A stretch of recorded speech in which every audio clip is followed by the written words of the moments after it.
Israel पिछले एक साल से ज्यादा वक्त से जंग में उलझा हुआ है। एक तरफ हमास है तो दूसरी तरफ हिजबुल्ला और तीसरी ओर यमन के हूती विद्रोही। ईरान सीधे उसकी आंख में आंख डालकर बात कर रहा है। इस बीच इजराइल के प्रधानमंत्री बेंजामिन नेतन्याहू को ईरान के हमले का डर सता रहा है।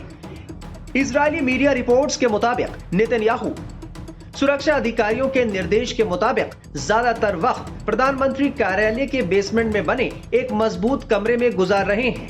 पिछले महीने सिजेरिया में उनके निजी आवास पर हिजबुल्लाह के ड्रोन हमले के बाद उन्हें सुरक्षा वाले बेसमेंट स्तर के कमरे का इस्तेमाल करने और पहले से ज्ञात स्थायी जगहों में जाने से बचने का निर्देश दिया गया था। हिजबुल्लाह ने 19 अक्टूबर को ड्रोन भेजे थे, जिसमें से एक ने सिजेरिया स्थित नेतन्याहू के घर के पास पहुंचकर विस्फोट किया था। ड्रोन ने बेडरूम की खिड़कियों को तोड़ दिया था। हालांकि ये अंदर नहीं घुस पाया था, जिससे ज्यादा नुकसान नहीं हुआ था।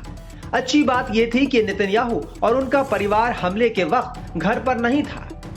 इजरायली मीडिया रिपोर्ट्स में दावा किया गया है कि नए सुरक्षा प्रोटोकॉल से ये पता चलता है कि हाल ही में कैबिनेट की बैठकें अलग अलग स्थानों पर क्यों आयोजित की गई हैं। इसके साथ ही नेतन्याहू के बेटे अवनर की इसी 26 नवंबर को होने वाली शादी को बाद की तारीख के लिए स्थगित कर दिया गया है। रिपोर्ट के सामने आने के कुछ घंटों बाद ही नेतन्याहू के वकीलों ने अगले महीने यरूशलेम जिला न्यायालय में उनकी गवाही की निर्धारित शुरुआत को स्थगित करने का अनुरोध दायर किया है, ताकि उन्हें हफ्ते में कई बार एक ही जगह पर न जाना पड़े। नेतन्याहू पर भ्रष्टाचार के 3 मामलों में मुकदमा चल रहा है। बताया गया है कि न्यायालय में कोई सुरक्षित कमरा या बम से बचाव के लिए शेल्टर नहीं है, इसीलिए ये कदम उठाया गया है। इस बीच हिजबुल्लाह ने इजराइल पर अब तक का सबसे बड़ा हमला किया है। इस हमले से इजराइल दहल गया। हिजबुल्लाह ने सोमवार को इजराइल पर 165 से ज्यादा रॉकेट से हमला किया। इस हमले से इजराइल के उत्तरी शहर बीना में एक बच्चे समेत 7 लोग घायल बताए जा रहे हैं। इसके अलावा इस हमले में गैलीली शहर को भी निशाना बनाया गया। यहाँ 55 रॉकेट दागे गए थे।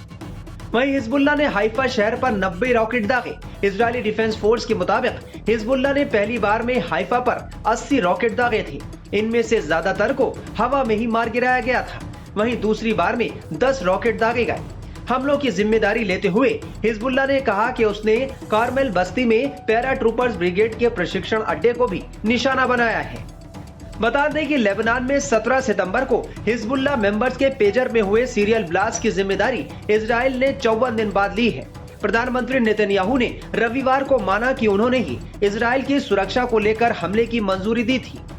17 सितंबर को पेजर धमाकों और 18 सितंबर को वॉकी टॉकी हमलों में हिजबुल्लाह से जुड़े करीब 40 लोग मारे गए थे, जबकि 3000 से ज्यादा लोग घायल भी हुए थे। नेतन्याहू के इस कबूलनामे के ठीक एक दिन बाद हिजबुल्लाह ने इजराइल पर यह बड़ा हमला किया है।